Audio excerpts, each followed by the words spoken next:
Levels 1, 2, 3. Yeah, that's good. Okay. 1, 2, 3, 4. All right. Oh, this is not going to work. I've got chocolate in front of me. That's not going to work, is it? Yeah, throw it away. Hide that way. Have you done any press-ups? I have. I've done my 20. Oh, well done. Yeah. Well done.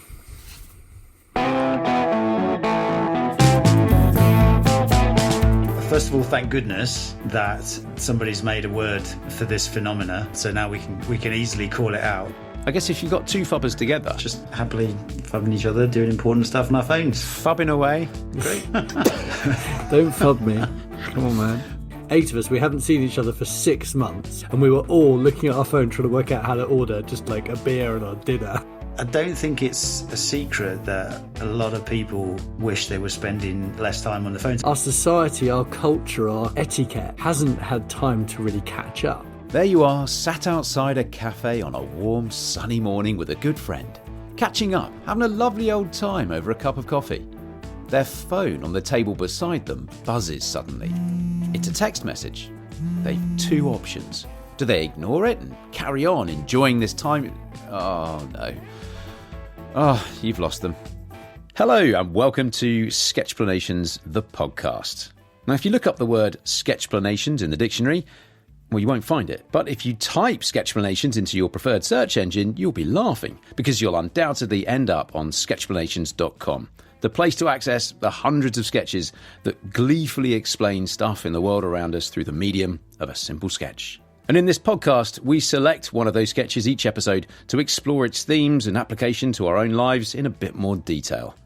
I'm Rob Bell, and I'm joined by 2 of my best mates. That's John O'Hay, the talent behind and creator of Sketchplanations, and Tom Pellereau, a.k.a. Inventor Tom, a.k.a. the Apprentice winner from 2011, a.k.a. Tom Tit Tommy. Oh. Hello, gents. You all right? Evening. Is there going to be a new one of those every time, every week? Have you noticed?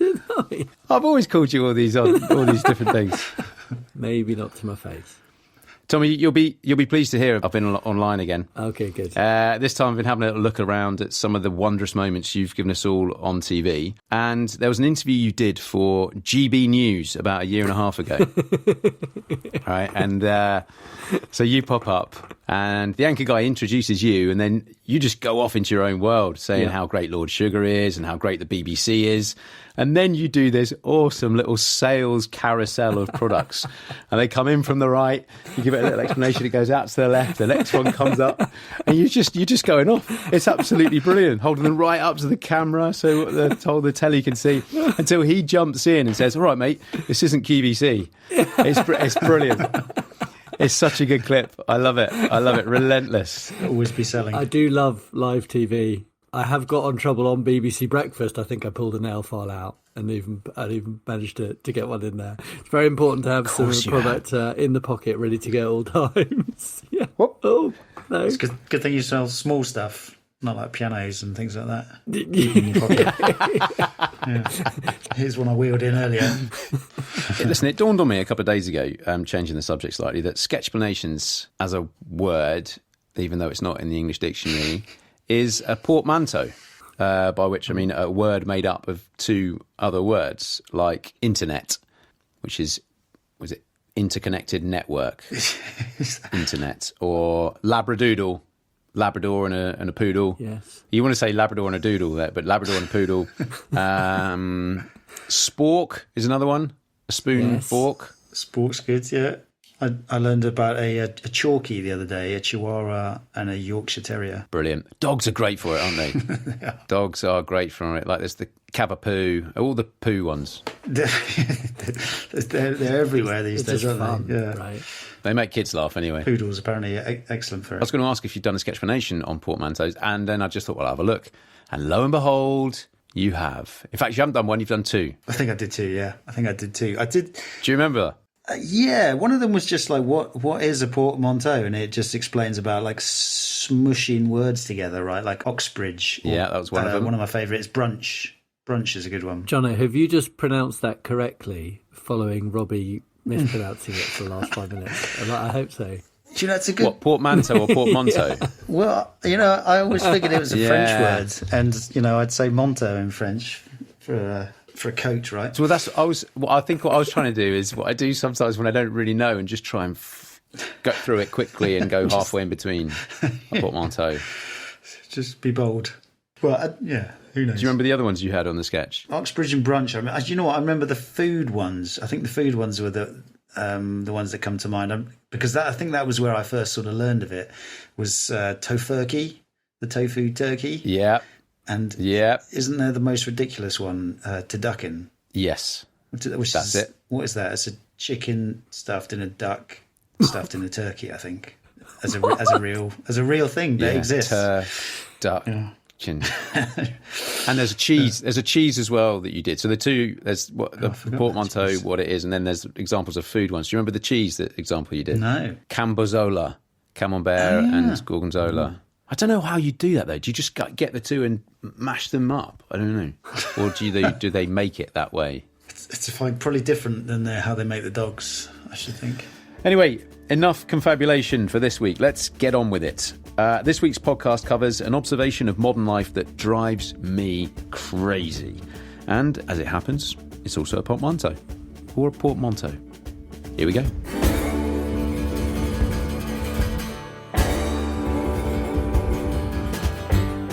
This episode, we're talking about phubbing, with a PH. The act of snubbing those around you by prioritising your phone. It's a portmanteau, phone, snubbing, phubbing, and I hate it. And I'd like to take this opportunity now, actually, to apologise unreservedly to anyone who ever feels like I have ever phubbed them. Because I would hate to think that I have done that. But it's possible in a moment of madness at some point. And if I have done that, then I am truly, truly sorry. If you've not already looked up this sketch, the artwork for this podcast episode on your screen should be the sketchplanation of phubbing. Or, as always, you can find it online or on social media through the links in the description for this podcast episode. Now, Jono, I'm angry even thinking about this. So just please give me an opportunity to calm down for a minute, take over. Where did the idea for this sketch come from? Phubbing was one of those terms where the moment I saw it, I was like, first of all, thank goodness that somebody's made a word for this phenomena. So now we can easily call it out. And secondly, I was like, well, I need to share this somehow because it's so good. I learned about it from the Mind Over Tech community, which is trying to help people out with their digital habits. Exactly this kind of thing, not trying to get distracted by your tech, your phones, alerts, notifications, and all that. And phubbing just speaks to you straight away. And so the artwork, if you get a chance to look at it, is I think just such common scenarios. It's there's a parent and a child walking along, and the parents checking their phone, and maybe for all sorts of good reasons, but the child can see that and feel that they're not engaging with the child. And of course they're walking past a little restaurant, and there's three friends at the restaurant and two of them on the phones, and the last person's a bit, oh, what am I supposed to be doing? And yeah, so that's where it came from. And I just, as soon as I put the sketch out, actually, so many people could relate to it. So it's nice to share it as a concept, even if it's something we want to get rid of generally as a society. And when people were relating to it, what was the general consensus in how they viewed it?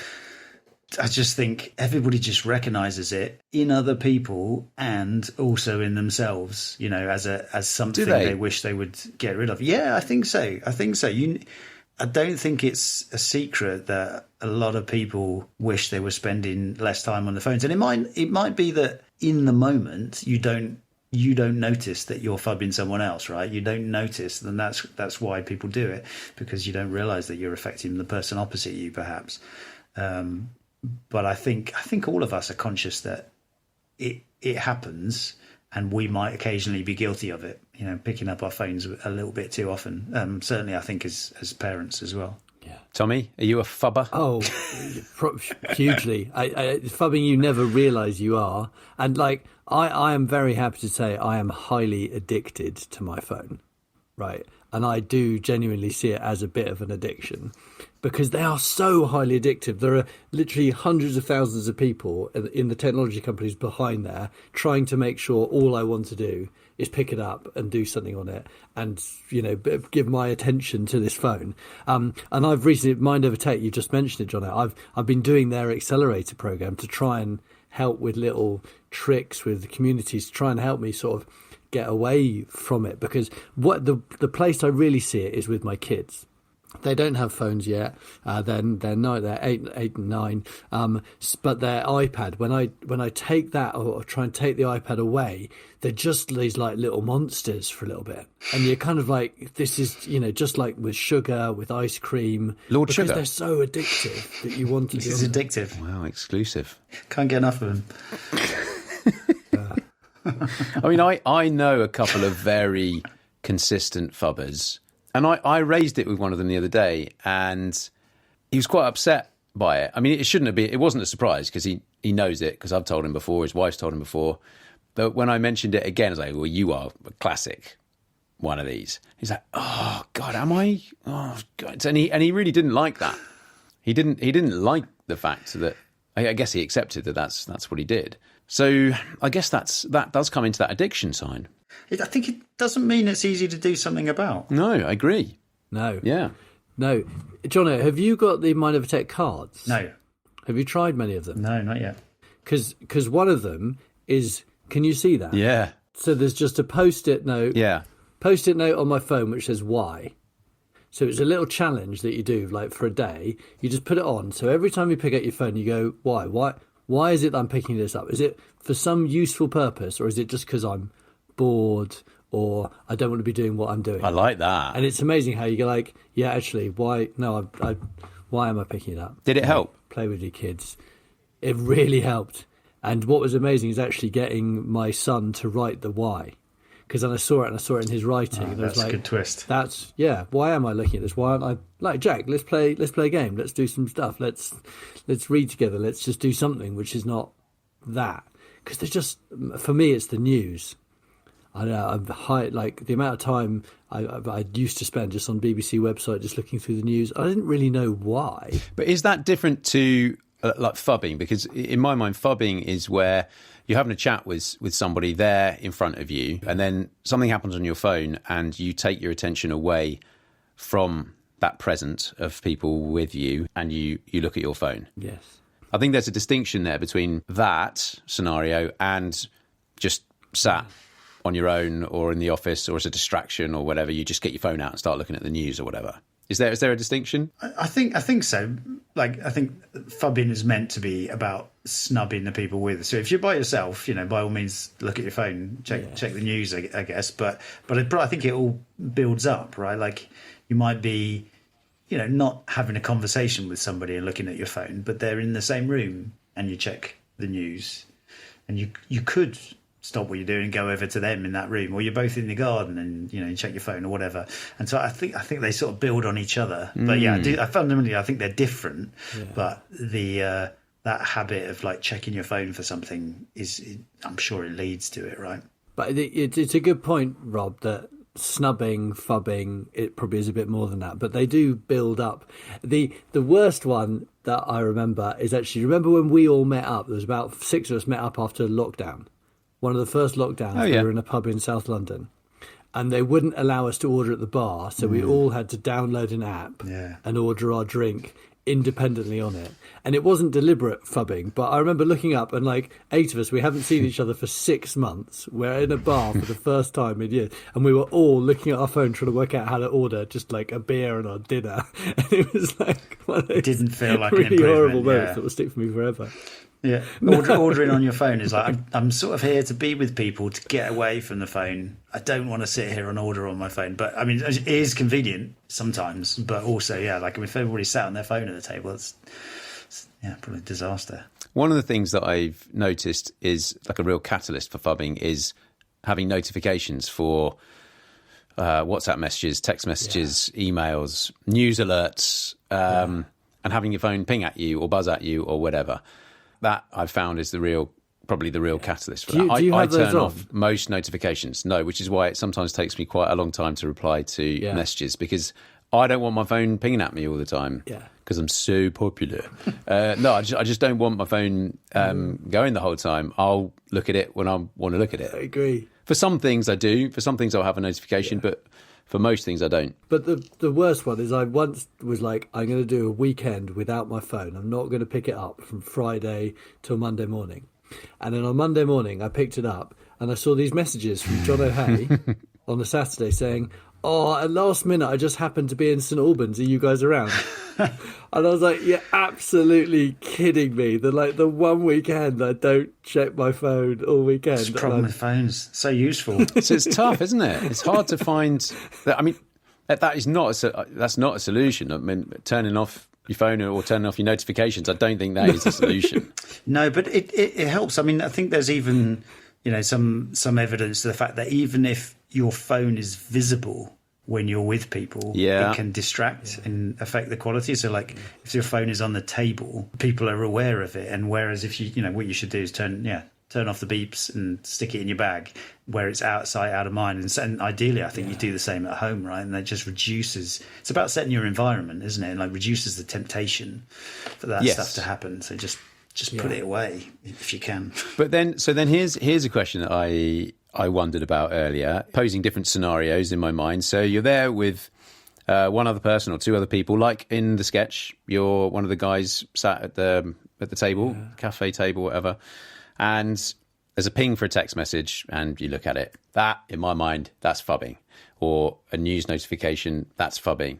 What if it's a phone call and you look at it and the conversation stops because everyone's looking at you, looking at your phone, and people will normally go, oh, go ahead if you need to take it. But is that phubbing? If you have a phone call and you go, oh, sorry, excuse me, guys, I just need to take this. Is that phubbing? I mean, it probably is, but I do think there's something about a phone call which is easier to take as the other person, the person not receiving the phone call. The phubby. Yeah, the phubby, than a message. And I think it's actually the problem with, it is a problem with messages. And I think part of it is because you can't see what people are doing, so you don't know why. And like when that message comes in, you might be arranging, you might be saying, we're sat around the corner 200 yards on your right, so that somebody can come and join you, but nobody knows that as far as they're concerned. You could be watching checking the sports scores, and I think that's the thing. And so when the phone call comes in, you can see that people are on the phone, and maybe you should stand up and walk off and take the phone call. But I actually sort of think we should do the same for like messages and stuff. You can just look at your messages there and then quickly, but you're probably better off like walking around the corner and saying, I've just got to check a few things, and then coming back. And then that way your whole attention is there. So I do think there's something about the fact that it's being able to understand why they're doing what they're doing, which makes you feel snubbed or not. So, if they're having a conversation with a friend, you still feel a bit part of that, I think. So, I think it's different, but subtle maybe. I like that. As a bit of social etiquette or at least say, sorry, I just need to do a couple of things on my phone quickly, or just turn yourself away from the table or something quickly, get your head down, do that, and come back. Agreed. Distance yourself formally or in an announced way about what's happening just quickly, but I'm back. Right, I'm back. Sorry about that. Boom. Yeah. The other thing I think about a call, which makes it a bit better, is, messages are like asynchronous.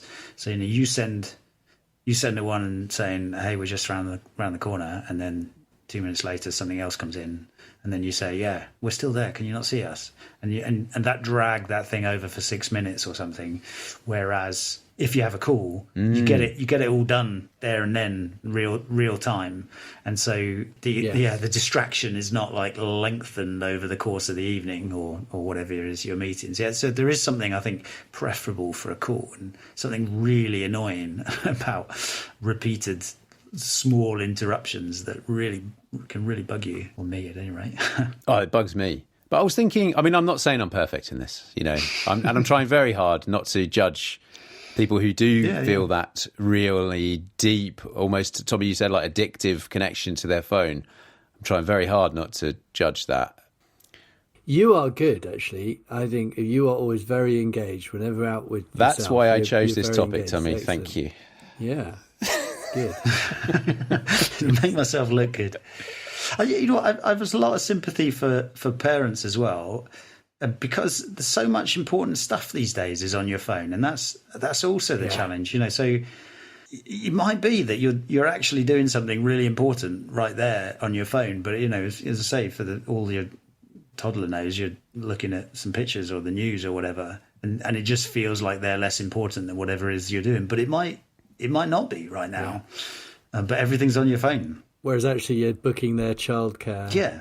You know, or because reality, you're like either booking their childcare maybe, or you're doing the shopping for the groceries, or you're buying that T-shirt that they have to have for that fancy dress costume that they got to do on Tuesday because they've got to be a Roman centurion or something. There's just so many things that you're constantly doing. And as you say, right, like you can't see what's from the back of the phone. You can't see what's going on. I think I hope that changes. I hope that AIs start really doing a lot of the hard work. You know, like that answering where you are. If you could just say, look, AI, if Dreamsy contacts, can you just say we're here, kind of thing. And I'm really hopeful that starts working better. In the sketch, Jono, there's, you know, as you've described beautifully at the start of this, there are two sets of people there. There's the guys sat at the table, and then there's the parent or carer and the child. I find that the second one with the kid, it's heartbreaking. The first one is just an annoyance around the table with adults, but the second one, you look at it and go, oh, that poor little kid. I don't have my kids, but you both are parents. So I mean, are you conscious of that, or have you caught yourself being conscious of that at times?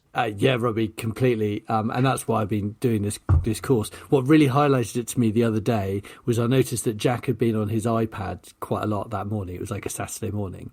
And I was on my phone at the time looking at him going, Jack, I really think it's time you put the iPad down now. And I'm like, on my phone. And how old's Jack? He's 9, so he really enjoys, you know, Mr. Beast and Minecraft and this sort of stuff. And we now have it that, you know, for example, I no longer take my phone upstairs. It's only allowed downstairs. Nice. Which I've found is quite a good barrier to, you know, then when I'm upstairs with them, we're playing, we're reading books and that sort of stuff. And that's quite nice. Yeah, we got into a discussion the other day. Our 11-year-old's recently got a phone, and we asked him to get off, and he said, well, look, my screen time, I've spent 7 minutes on it today. How much have you spent on your phone today? So okay, well, that's brutal. Check the screen time. You know, it was less than we expected, to be honest. But it was over an hour, I think. Touché. You know, so I think parents and child is tricky. I also think by its very nature, in a way, you can easily end up like phubbing the people you care about the most, and I think it happens. It's like it's the people you spend the most time with. It's your partners and your friends and your family and the kids who get it the most. And when you're with a group of strangers, you don't so much. Actually, funnily enough, you're probably a bit more involved in the conversation. And so yeah, it's tough to take. And yeah, as I say, you get that heartbreaking thing if you see it from the kids' point of view. I'll tell you something that really hasn't helped phubbing. That's the bloody smartwatch. So now you don't even have to take your phone out of your pocket or out your bag, whatever. It's on your wrist. Always there, yeah. The buzz, you can't, yeah. I don't know, you'd notice people buzzing coming in and somebody's arms on the table and it just keeps buzzing, yeah. It affects everybody, doesn't it? I'd be all right with the buzzing if it wasn't buzzing followed by, you know, you're chatting away, but the other person has buzzed and then they've just gone like this. And you can tell they're not listening to what you're saying. I mean, that may just be my chat, but then it takes them a few minutes, and then they'll play with it a little bit, a few little swipes or whatever. I'm like, right, and then they're back. But for those 10, 15 seconds, you've lost them.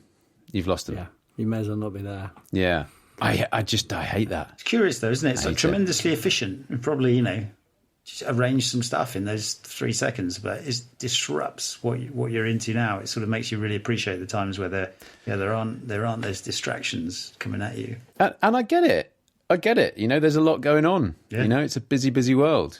I wondered if there was phubbing like before mobiles came around, and let's say we're around someone's house and I don't know, you're having lunch or having a coffee or something, and you're having a nice chat in the living room, and then the home phone goes, bring.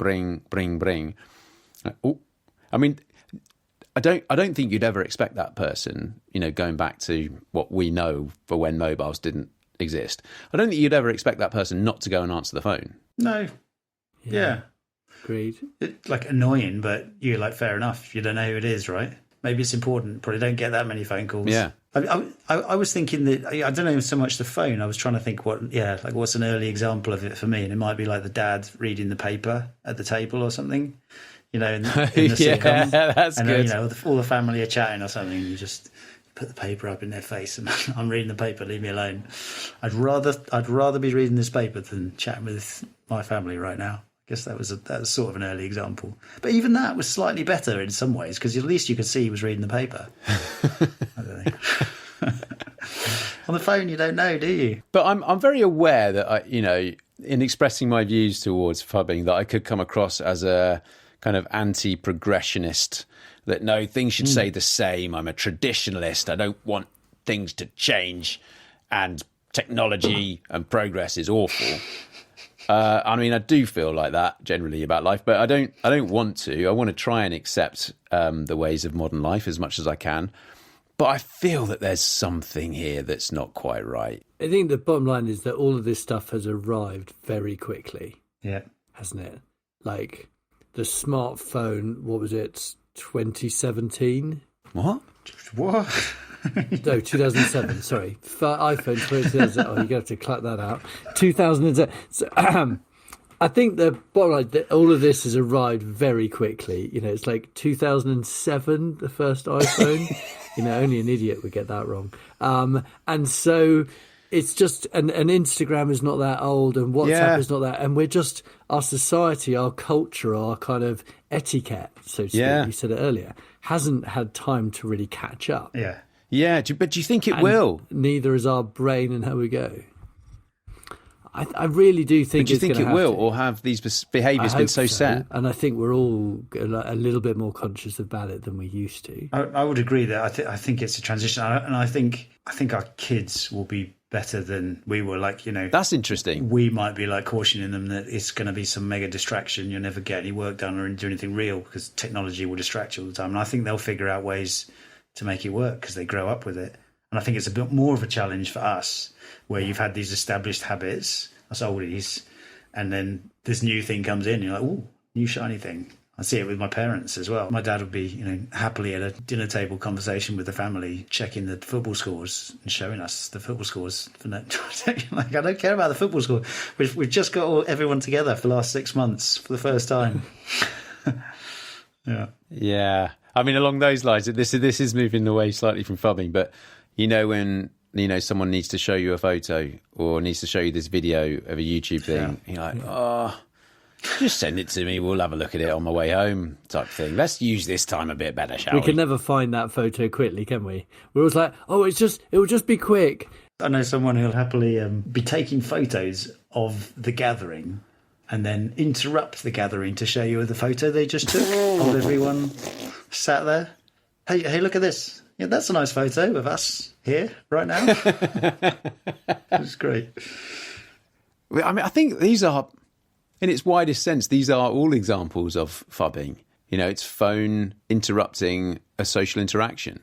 Speaking of social interaction, Tommy, I have to say you're the worst for this. Is the power of a mute television? Oh yeah, I am. I think you'd admit it yourself. If you go to a pub, I cannot talk if I can see it. You have to be very careful. Point Tom away from the mute television, And actually, the mute is even worse, right? Because you have to look at it. Because you don't know what's on it. I hate sports bars because they have TVs all around. Like most bars, you can have it so that it's behind you. But you are correct, John. I'm awful for that. Any other business before we kind of round up or conclude the topic of phubbing? I feel like we're all guilty. I agree. I am by no means whiter than white in this sense, and here I am on my high horse. But what I do know for sure is that it's something that bugs me a lot. I would really encourage people to try putting a Post-it note on your phone which says why. And one of the reasons it's a Post-it note is it actually doesn't last for very long. I love that. If you know what I mean. So it comes off, and then potentially put another one on. Better than Tipp-Ex. Better than Tipp-Ex. But it just makes you think every time, like, why am I? If you've got to do something, you've got to do something important, take it off, do it. But often you'll find that you really don't. Well, listen, I'd love to know what other people think about this. So please let us know about your own experiences of phubbing and whether it bothers you as much as it does me. I am open to the idea that some people might think it's not such a bad thing. And you can comment and message us all on social media. I don't know, maybe I'll do a poll online and see what other people think about it. Otherwise, I'm going to go and pour myself a large old whiskey because I need to calm down after all that. Sigh.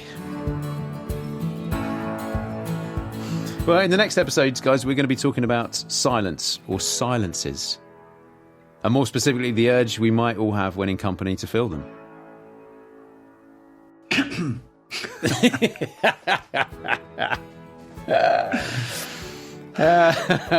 good. Dealt with that well. Thank you all very much for joining us and for listening in on this episode. You know, on a live radio show, like a breakfast show or something, when lots of people would be tuning in and listening in their cars on the way to work, you can ask everyone to honk their horns or something at the same time so other people around know who else is listening to the same radio show as you. It's a bit of fun. Podcasting has killed that joyful phenomenon. But if you feel brave enough, how about you let out a lovely old yeehaw right now, wherever you are, whatever time of day it is. Because you never know. There's always the possibility that Jono, Tommy or I are within earshot. And if that were ever to happen, we promise now to give you an even louder yeehaw right back. Please subscribe to the series, tell your friends and family and all the other bits and bobs, and we'll be back next week with more Sketch Chat. Or in its portmanteau form, Sketchats. That one doesn't work. Okay, until then, stay well, go well. Cheers, goodbye. Cheers, bye-bye. Later.